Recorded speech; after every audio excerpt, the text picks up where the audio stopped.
오늘 말씀의 제목을 호기심에 가득 찬 눈을 보고 싶다 이렇게 적어봤습니다. 우리 손으로 묵상 그 마태복음 표지 여러분들 이제 날마다 이거 보고 계실 텐데 표지 그림 보는 게 너무 좋지 않으세요? 저는 그 그림이 너무 좋아요, 진짜. 볼 때마다 아득해지고 또 뭔가 이 천사의 눈을 보고 있는 마태의 그 심장 소리가 들리는 느낌도 들고 얼마나 진짜 긴장됐을까. 거의 뭐 이렇게 숨이 멎는 것 같은 그런 순간이 아니었을까. 그래서 한참을 또 그 그림을 보다가 내가 왜 이렇게 그림이 좋을까 이렇게 생각해 봤는데 두 가지 이유를 제가 발견했습니다. 첫 번째는 뭐냐? 마태가 손목하다가 천사를 보는 장면이다. 재밌다고 생각했는데 이거 그딱 보세요. 마태가 손목하고 있는데 천사가 말 거는 장면이에요. 그게 손목을 하고 있어. 그래서 이거 재밌다 이런 장면이고, 또 하나 더 정확하게는 그 마태의 모습이 참 부럽다 이런 마음이 제게 있는 것 같았어요. 그러니까 천사의 눈을 이렇게 마주하고 있는 그 마태가 참 부럽다. 실은 우리도 그렇게 하나님을 마주하고 또 예수님과 그렇게 이 눈을 대하면서 대화하고 싶은 거, 그게 우리 모두의 그 어떤 본질적인 갈망이 아니었던가. 그렇게 호기심에 가득 찬 눈으로 하나님을 바라보면서 나도 말씀 듣고 싶다, 이제 이런 이 마음이 있었던 거죠. 근데 생각해 봤는데 그 순간이 그 마태에게도 너무 좋았을 것 같아요. 얼마나 놀랐을까요, 진짜. 천사가 자기에게, 물론 이건 이제 화가의 상상력이긴 하지만 그래도 그 순간이라고 화가가 이 상상한 거잖아요. 실제로 마태는 하나님의 그 큰 계시 앞에 선 거죠. 그러니까 마태도 아마 그 순간 굉장히 좋았을 것이다. 그런데 이 순간은 실은 주님이 가장 기다리시던 순간이었겠다는 생각이 들었어요. 그러니까 마태에게도 그 순간은 너무 좋았겠지만 실은 이 순간이야말로 주님이 가장 기다리시던 순간, 계속 기다리시던, 자신을 더 알기 위해서, 주님을 더 알기 위해서, 주님을 더, 이런 표현이 좋을지 모르겠는데, 읽기 위해서, 주님을 더 읽기 위해서 호기심에 가득 찬 눈으로 이렇게 바라보고 있는 마태의 눈을 보았을 때 주님은 그 마태가 얼마나 사랑스러우셨을까라는 생각을 해보는 거죠. 그러니 이거는 마태에게도 너무 기뻤지만 주님이 기다리시는 거고, 아니 생각해 봅시다. 우리도 여러분 그렇지 않습니까? 누군가가 우리를 그렇게 바라보던 순간을 떠올려 보세요. 너무 좋죠. 나를 그렇게 바라보던 그 눈빛 있거든요. 너무 좋아. 그 순간이 너무 좋아. 저도 그래서 탁 떠올려 봤는데 언제냐? 1991년 12월 24일. 제가 오래전부터 좋아해 왔다고 고백했던 날입니다. 홍병진, 오래전부터 내 좋아했다. 이렇게 했을 때, 그때 한참을 울고 난 홍병진이 저를 이렇게 바라보던 그 눈빛, 30년 전에 그 눈빛, 정말 사랑스럽습니다. 보고 싶습니다.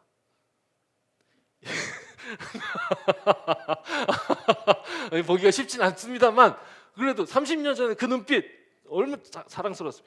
2009년 8월 18일 제가 사진을 다 돌려봤어요.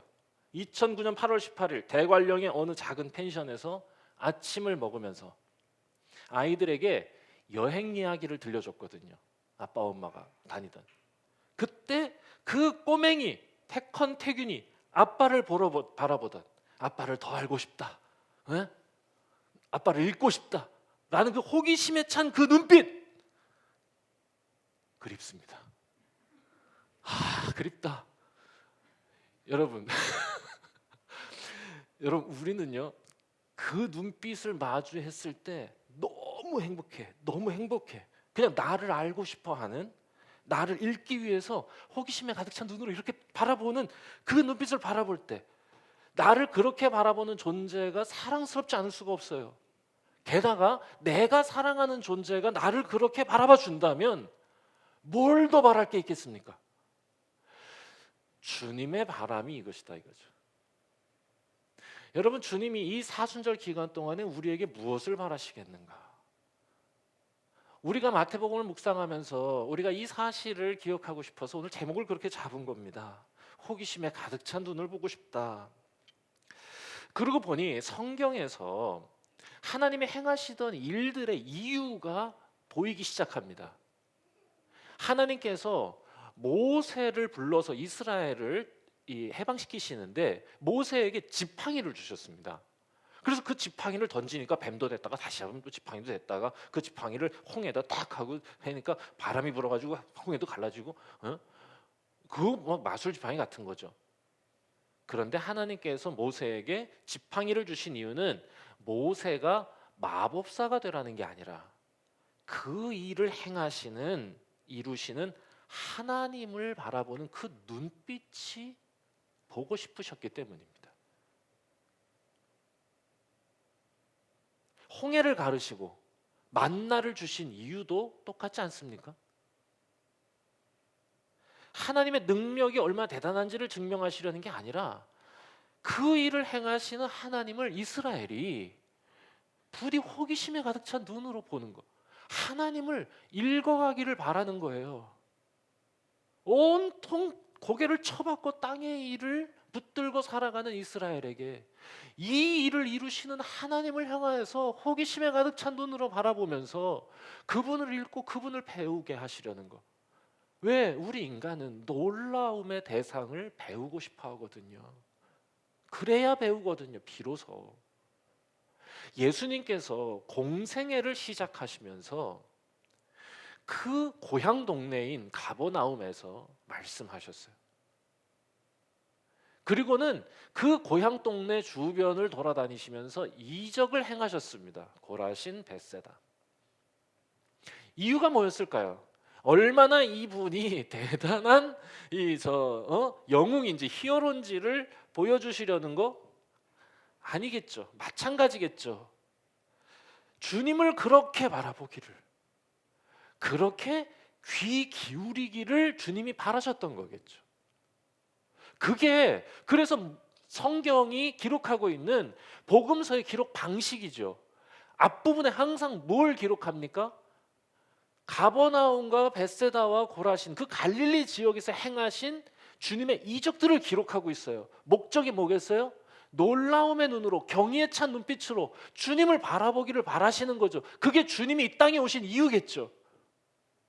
그래서 뭘 하시려는 겁니까? 그래서 말씀하시려는 거예요. 그 눈빛 앞에서 말씀하시려는 거예요. 마태가 그 하나님을 바라볼 때 하나님 그에게 말씀하시면서 기록하라 하신 거예요. 천지가 흑암과 혼돈으로 가득할 때 하나님이 거기에 말씀하시잖아요. 무질서를 질서로, 흑암을 빛으로, 죽음을 생명으로 바꾸시는 그 말씀을 전해주시기 위함이죠. 홍해를 가르시고 만나를 주시고 신의 산으로 인도하신 하나님께서 그 이적 후에 행하신 일이 뭔지 기억해 보세요. 말씀을 주신 것이었습니다. 십계명을 주신 거예요. 창조하시는 거죠. 예수님이 이 땅에 오셨어요. 이적을 베푸세요. 그리고 우리가 바라보기 원하세요. 그리고 하시려는 게 뭘까요? 말씀하시려는 겁니다. 꼭 얘기해 주고 싶은 것이 있다는 겁니다. 오늘 우리가 읽은 정말 긴 말씀을 읽었죠. 웬만하면 설교 시간에 이렇게 긴 말씀을 읽진 않죠. 그런데 이 긴 이야기가 전해주시는 메시지를 한마디로 축약하면 오늘 말씀의 제목이라 그겁니다. 너희들의 호기심에 가득 찬 눈을 보고 싶다라고 간곡하게 호소하시고 요청하시는 예수님의 마음이 들리는 거예요. 사순절 기간 동안은 우리가 마태복음을 계속 읽어나가기로 했기 때문에 이 말씀을 따라서 이제 이번 주간에 여러분들은 11장 말씀, 오늘 우리가 읽은 이 말씀을 서론으로 묵상하게 됩니다. 그런데 이번에 설교하려고 말씀을 읽다가 이 긴 말씀이 한 덩어리라는 걸 알게 됐어요. 본래는 28절에서부터 30절 수고하고 무거운 짐진 자들아 다 내게로 오라, 내가 너를 쉬게 하리라. 이 말씀이 너무 좋아서 이 말씀을 묵상하고 있었는데 대개의 경우 이 말씀이 너무 좋아서 우리는 종종 그 앞에 있는 말씀을 건너뛰고 수고하고 무거운 짐진 자, 그리고 쉬게 하겠다.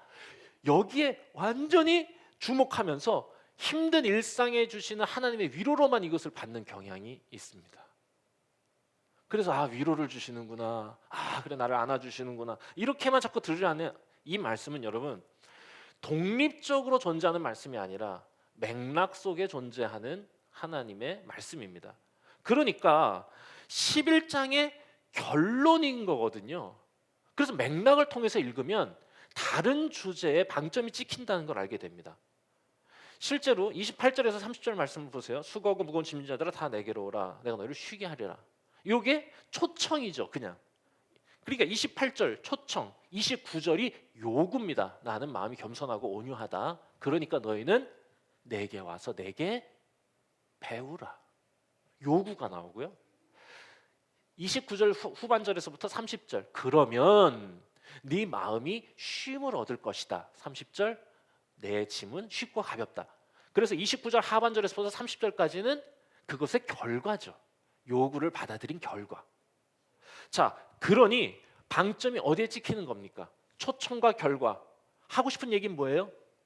이거죠. 내게 배우라. 이게 뭔 말이고요? 초청의 이유이고요, 결과의 근거입니다. 배우라는 거예요. 우리는 이 말씀을 내게 배우라고 하는 주제로 이 말씀을 잘 읽질 않고 위로의 말씀으로만 자꾸 읽었다 그거죠. 그러고 나니까 여러분, 이게 배우라는 게 주님의 마음이었구나, 이게 보이니까요, 앞의 이야기들이 다시 읽혀지기 시작했어요. 오늘 우리가 읽은 16절부터의 말씀은요, 온통 눈빛에 호기심이 없는 이들에 대한 이야기입니다. 도무지 배우려 하지 않는 사람들의 이야기라 그거죠. 보세요. 이 세대를 무엇에 비유할까 하면서 그건 마치 시장통에서 아이들이 모여가지고 결혼식 놀이, 장례식 놀이를 하는데 그 놀이를 하는데 반응하지 않는 것들과 똑같다. 애들을 모아가지고 이게 피리를 분다는 건 결혼식 얘기고요. 운다는 거, 우는데 가슴 치는 사람이 없다, 이렇게 하는 게 뭐냐면 피리를 불면 결혼식 때는 춤을 춰요. 그리고 이 장례식에 가면은 막 울 때 사람들은 자신도 슬퍼한다는 의미로 가슴을 치는 전통이 있었답니다. 그러니까 원래 그렇게 해야 되는 건데 아이들이 그걸 모르고 반응하지 않는 것과 똑같다는 거죠. 이건 너무 주제가 분명하니까 어렵지 않아요. 굳어지고 삐뚤어진 세대. 서로에게 반응해주지 않는 세대다 너희들은. 그리고 그 누구도 호기심에 찬 눈으로 그 사람을 읽어가려고 하지 않는 그런 시대가 아니냐. 다른 사람을 읽을 마음이 없는 거 참 답답하다. 그리고 그 답답한 사람이 누구냐? 그게 그 뒤에 나오는 화 있을진저 고라시나 벳세다야 가버나움. 차라리 들어와 시도니, 차라리 소돔이 더 구원에 가깝겠다. 어디가 그러냐? 고라신과 벳세다와 가버나움. 특별히 여기 성경은 예수님이 거기서는 이적을 제일 많이 베푸신 동네다라고 아예 못 받고 있어요. 다시 말하면 가장 그 눈빛을 기대하고 기다렸던 동네다. 그런데 여러분, 그 동네가 어떤 동네입니까? 혹시 여러분들 예배 때 예수님이 처음 성경 읽으시던 이사야 62장의 말씀을 읽으시던 그 장면을 누가복음 말씀을 통해서 누가복음 4장의 말씀을 설교할 때 기억이 나십니까? 그 가버나움이 어떤 동네였다는 게 기억나세요? 랍비 유대교의 증흥지. 온통 이방인의 동네였는데 거기만 유대인의 마을로 똘똘 뭉친 배타적이고 폐쇄적인 권위적이고 엄청 많이 배운 사람들이 모여있는 민족주의로 단단히 굳어진 동네가 가버나움이었습니다.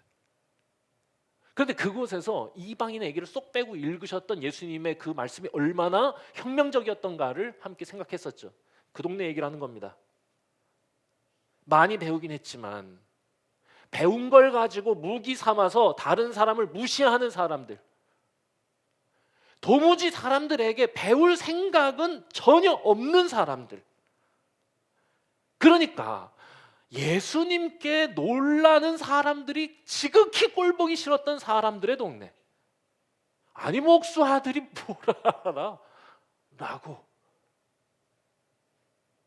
여러분, 이런 사람들은요, 스스로 지혜롭다 여기기 때문에 누구에게도 배우려 하지 않습니다.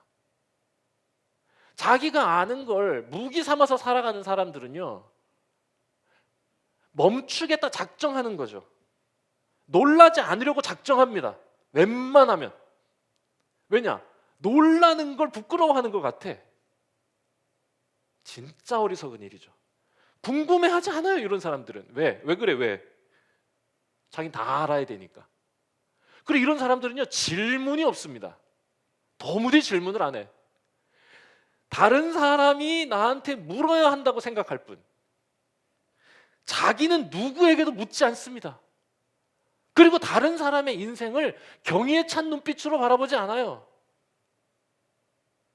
몇 살인지, 어느 학교 나왔는지, 학식이 얼마인지, 대화는 할 만한지, 딱 자기만한 인생을 살아갈 뿐, 자기라는 감옥에 스스로 가둘 뿐.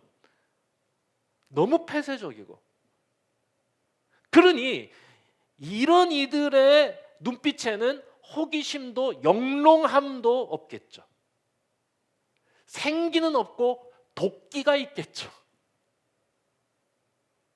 그게 가버나움과 벳세다와 고라신의 이야기. 그래서 그 뒤에 예수님이 뭐라고 말씀하시냐? 아버지께서 이것을, 내가 말하려고 하는, 내가 이들에게 전하려고 하는 이것을 지혜롭고 슬기로운 자들에게 보여주지 않으시고 어린아이들에게 라고 번역했지만 실은 어리석은 이들에게 라고 번역하는 것이 전 더 맞다 생각합니다.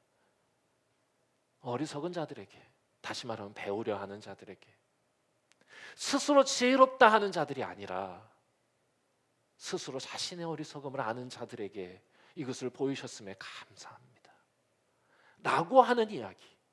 그리고 나서 이어지는 게 우리가 그토록 좋아하는 28절에서 30절의 말씀입니다. 수고하고 무거운 짐진 자들아, 강팍하고 굳어진 마음 때문에 질 수도 없는 짐 스스로 지고 가는 인생들아, 다 내게로 와라. 네 힘으로 다 될 것 같다고 착각하며 살아가는 그 삶의 무게, 스스로 책임질 수도 없으면서 스스로 자기 힘으로, 자기 생각으로, 자기 능력으로 살아가려고 하는 그 무거운 짐에 깔려있는 너희들아, 다 내게로 와라 라고 주님이 초청하는 거죠. 그래서 이렇게 혹독하게 얘기하시는 건 너무 안타까워서 차라리 들어와시더니 더 가깝겠다. 아니, 차라리 소돔이라니요. 야, 소돔은 정말 독하셨어, 진짜. 와, 차라리 소돔이 너네보다 낫다. 그러니까 이게 언어 유희지요. 얼마나 답답했으면 이렇게까지 말씀하셨겠어요. 저는 오늘 이 말씀을 우리가 듣기 원하는 겁니다. 스스로 지혜롭다 여기는 일을 멈추고, 얘들아, 나와 눈을 마주하자 라고 주님이 부르시는 거죠. 맞아요. 주님의 초청은 늘 그런 것이었어요. 너희들의 호기심에 가득 찬 눈을 보고 싶다. 내게로 와라. 그리고 나는 권위적이지 않다. 그러니 부디 내가 들려주고 싶은 이야기를 너희가 들었으면 좋겠다. 그 마음으로 내게 배우면 다 아는 척 하느라 무거웠던 너네 마음이, 책임질 수도 없으면서 마음대로 할 수도 없으면서 혼자 인생의 짐 짊어지느라 수고하고 지친 마음이 진짜 휴식을 얻게 될 거야. 나랑 같이 짊어지자, 나랑 같이 그 길 가자 라고 부르시는 거죠. 그러니까 저는 이 말씀이 2000년 전의 갈릴리보다 오늘 우리 시대의 모습을 이야기하는 것 같다 생각이 들었습니다. 고라신, 벳세다, 가버나움, 그건 오늘 우리 아닙니까? 다 아는 듯, 다 내가 살아갈 듯, 내 힘으로, 내 능력으로. 그들에게 주시는 말씀이 아니라 우리에게 주시는 말씀으로 들리는 것 같습니다. 오늘 우리가 딱 그러니까요. 그러니 이번 한 주간 동안 우리가 마태복음 11장을 우리가 함께 묵상해 나갈 때 이 말씀이 여러분 각자의 마음에 던져지는 특별한 하나님의 요청이 되기를 소망합니다. 그 주님을 그렇게 호기심에 가득 찬 눈으로 바라볼 수 있는 마음, 주님 좀 회복해 주십시오. 그 마음을 가지고 주님을 바라보게 해주십시오. 보이지 않는 하나님이라 등 돌리고 무시하고 소홀히 했던 이 바보 같은 어리석음을 걷어내 주시고 나에게 주신 영의 눈으로 살아계신 하나님을 경외에 찬 눈으로 바라볼 수 있는 믿음을 주십시오. 이것을 다짐하면서 한 주간을 지냈으면 좋겠어요. 주님을 그 눈빛으로 바라보는 것. 여러분, 이 일을 위해서 여러분들에게 권면하고 싶은 것이 몇 가지 있습니다. 그게 뭐냐? 주님을 경외에 찬 눈빛으로, 호기심에 찬 눈빛으로 바라보기 위해 먼저 해야 할 일이 있는데, 그건 주님이 불러서 거룩한 무리가 된 우리가 서로를 그런 눈으로 바라보는 훈련을 하는 겁니다. 우리가 지금 이 시간에 함께 이 예배당에 모여서 함께 식당에서 공동의 식사를 나누고 애찬을 나누고 함께 눈을 마주하면서 이야기할 수 없는 게 너무 안타깝습니다. 속회에서 물론 줌으로 하는 것이 한계가 얼마나 많아요. 그래서 뭐 이것도 해보고 저것도 해보고 막 그러는 겁니다. 네. 그래서 속회도 자꾸 막 바꾸는 거야. 그게 너무 지루해지면 또 안 될 거니까 계속 바꿔주는 거야. 네. 뭐 장도 있고 단도 있겠지만 그래도 어떻게든 해보려고. 여러분, 우리가 그렇게라도 속회를 모일 때 온라인이지만 서로를 읽어가려고 저는 애를 쓰면 좋겠어요. 그 훈련을 우리가 하면 좋겠어요. 다른 사람을 호기심에 가득 찬 눈으로 보는 거죠. 읽어가려고 그러는 거예요. 읽어가려고. 그때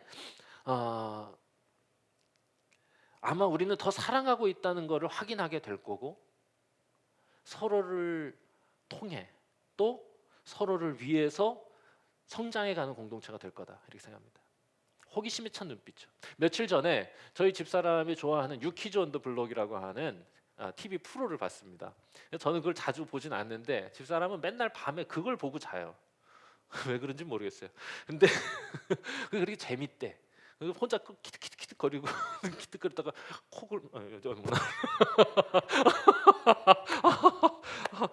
네.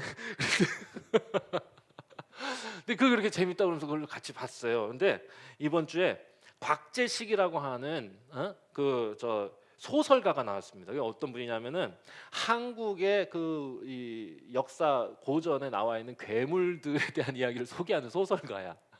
야, 난 그래서 문학관가 그랬더니 알고 봤더니 이 사람 카이스트를 제일 빨리 2년 반 만에 졸업한 화학 박사입니다.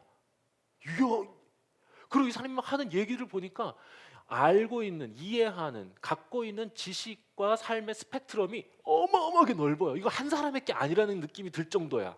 그냥 막 장난치면서 막 농담하는데도 느껴지는 게 있잖아요. 왜? 그 아우라가. 야, 이 사람의 스펙트럼 진짜 넓구나. 도대체 어떻게 저렇게 넓을까 궁금했는데, 야, 그 화면 한 10분 정도 되는 시간인데요. 호기심이더라고요. 그분이 하는 그 말이 있어요. 궁금하지 않아요? 궁금할 수 있잖아요. 궁금하지 않아요? 궁금할 수 있어요. 이런데 뭐가 궁금하냐 그랬더니 한강의 넓이 궁금하지 않아요? 궁금할 수 있죠. 그게 궁금하단 말이에요. 63 빌딩의 높이, 그게 자가 없어도 그거 신기하지 않아요? 궁금하지 않아요? 계속 뭘 궁금한 게 많아. 한자로 된 고전이 너무 알고 싶고 궁금해가지고 한자를 배운 사람. 계란이 왜 끓이면 굳어지는가에 대해서 궁금해서 화학 박사가 된 사람입니다. 이 사람. 호기심이요. 서로를 호기심에 찬 눈으로 바라보는 거예요. 찰스 거킨이라고 하는 목사이면서 상담학자인 분이 계세요. 목회 상담학의 거장이신데 이분이 한 아주 유명한 표현이 있어요. 모든 인간은 살아있는 텍스트다. 문서다. 이게 무슨 뜻이냐? 한 사람 한 사람을 바라볼 때 그 사람이 지금 갖고 있는 아주 폭력적인 행동, 이거를 고치려고만 하면 안 고쳐진다는 거지. 현재적인 문제를 고치려고 하지 말고 그 사람의 인생을 서사적으로 읽어나가라는 거야. 한 사람의 인생을 배우려고 해야 그 사람의 그 문제의 아픔을 알고 그걸 고쳐줄 수도 있고 치유해줄 수도 있다는 거죠. 여러분, 우리 공동체가 해야 될 일은 뭐냐? 당장 그 사람이 갖고 있는 현재적 문제, 현재적 결핍을 채워주기 위해서 내가 갖고 있는 것을 제공해 주는 게 아니라 서로가 서로를 서사적 존재로 바라보면서 그 사람을 살아있는 문서로서 배워나가는 거, 그 사람의 인생의 호기심에 찬 눈빛을 바라보면서 그를 이해하려고 하는 거, 나 외에 다른 이를 나만큼 사랑하며 그를 알고 싶어 하는 거. 여러분, 이렇게 열심히 한다면 서로의 사랑이 깊어지는 건 물론이겠지만 그 훈련이 됐을 때에 비로소 예수님의 가르침도 다시 읽혀질 거라 저는 확신합니다. 어떤 사람의 모습으로 우리 곁에 오신다고 하셨어요, 예수님은? 지극히 작은 자의 모습으로 우리에게 오시는 그 주님을 우리 서로가 읽어 나갈 때 우리는 주님을 읽게 되는 영광을 누리게 될지도 모른다, 그것이죠. 물론 우리가 서로를 읽어가려고 노력하는 것 그 자체로 만족할 수는 없어요. 왜? 그것이 목적이 아니라 그것의 목적이 있음을 우리는 항상 기억해야 됩니다. 그게 뭡니까? 신비 가운데 주님의 눈을 마주하는 순간입니다. 그 순간을 위해 우리는 서로를 바라보고 서로를 읽어가려고 노력하고 있다는 것, 그 목적을 잊지 말아야 돼요. 우리가 그렇게 서로를 바라보는 그 눈빛을 가지려는 이유는 주님 더 알기 원함이고 주님이 우리에게 알려주시는 주님의 가르침을 더 깊이 깨닫기 위함입니다. 그래서 여러분, 주님이 가르쳐 주시는 그게 여러분 뭐겠어요? 뭘 그렇게 배우라고 하는 거겠습니까? 막연히 주님 만나면 배우겠지. 아니요, 주님이 성경을 통해서 이미 우리에게 반복적으로 말씀해 주시는 게 있어요. 사람들에게 무엇이 기독교의 핵심이냐, 기독교의 주제냐, 한마디로 얘기해 줄 수 있겠냐, 이렇게 묻는다면 대부분의 사람들은 뭐라고 대답하는지 아십니까?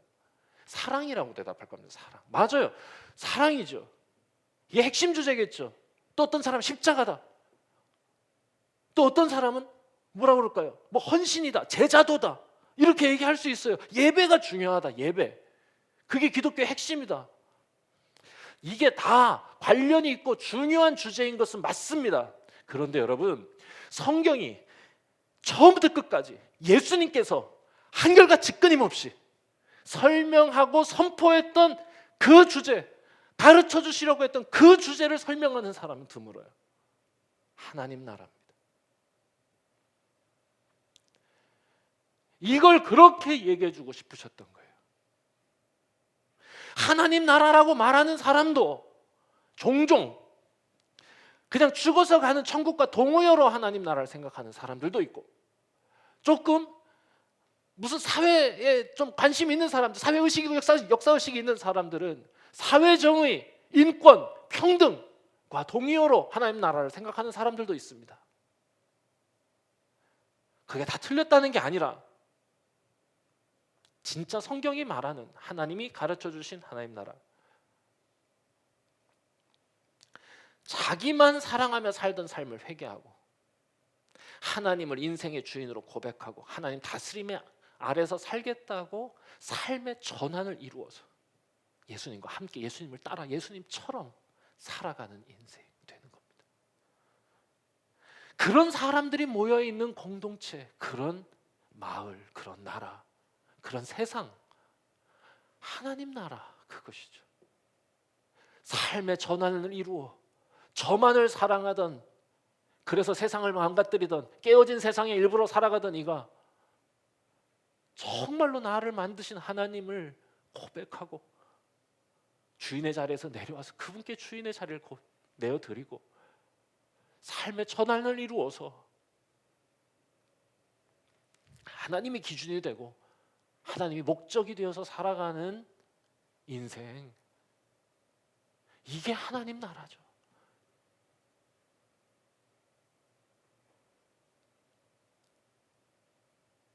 너무 단순화하려면 못 배워요. 이해하려고 호기심에 가득 찬 눈으로 성경을 보세요.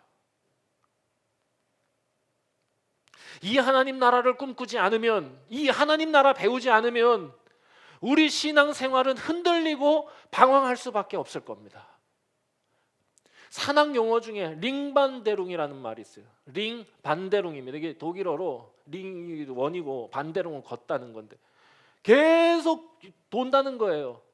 목적지를 향해 가는 게 아니라 계속 똑같은 길을 계속 돌고 있는 현상을 링반데룽이라고 부릅니다. 목적지를 향해 간다고 생각하지만 계속 제자리에 머물러 있는 거. 우리가 만약에 하나님 나라의 꿈을 갖지 못한다면 우리의 신앙생활도 링반데룽일 것이다. 그 당시에 피리를 불어도 울어도 춤추지 가슴 치지 않고 고라신 벳세다 가버나움처럼 폐쇄적이고 배타적이고 꽁꽁 굳어버린 권위적이고 위압적인 사람들, 링반데룽 하는 거죠. 하나님을 모르니까, 하나님을 호기심에 가득 찬 눈으로 바라보고 그분께 손을 내밀지 못하니까. 그러니 이번 사순절 말씀 정리하겠습니다. 예수님 앞에서 예수님 말씀을 더 알기 원하는 어린아이와 같은 마음이 회복되기를 우리가 같이 기도했으면 좋겠습니다. 주님, 그 마음이 회복되게 해주십시오. 천사의 눈을 바라보던 마타의 눈을 저도 가지고 말씀을 대하게 해주십시오. 우리가 매일 손으로 묵상, 짧은 말씀을 적고 그것을 읽고 기도하지만 정말로 호기심에 가득 찬 마음을 가지고 그 말씀을 새길 수 있도록, 부족하지만 그래도 그 노력 게을리하지 않도록 주여 저를 도와주십시오. 이렇게 여러분 기도하십시오. 우리 각자의 자리에서 신앙을 지키고 하나님 나라를 꿈꾸고 배우고 살아내려는 우리에게 하나님의 은총이 있는 이 사순절 되기를 주의 이름으로 축원합니다. 같이 기도하겠습니다. 사랑의 주님, 사순절을 시작하는 우리 배화의 모든 성도들의 삶과 가정과 인생 위에 하나님 은총을 더하여 주시옵소서. 한 걸음 한 걸음 우리와 함께 걸어가시기 원하셔서 이 땅에 오시고 우리와 함께 하신 주님, 저희의 연약함을 아셔서 저희에게 하나님의 능력 주시고 하나님의 생각을 심어주시고 날마다 빛으로 저희들을 인도해 주시는 주님, 이 사순절 기간 동안 우리 서로 만나지 못하는 아쉬움이, 서로 함께하지 못하는 그리움이 크지만 그 그리움만큼 우리 더 건강한 모습으로 다시 만날 날을 기다릴 수 있도록 우리 각자의 자리에서 신앙의 훈련 게을리하지 않게 하여 주시옵소서. 무엇보다 호기심에 가득 찬 눈빛으로 주님을 바라보는 그 사랑스러운 순간을 저희들이 마주하게 하여 주시옵소서. 그래서 우리에게도 영광이고 주님도 우리의 그 눈을 마주하시면서 기뻐하실 그 순간 날마다 저희들 맞이하며 살아가게 도와주옵소서. 예수님의 이름으로 기도드립니다. 아멘.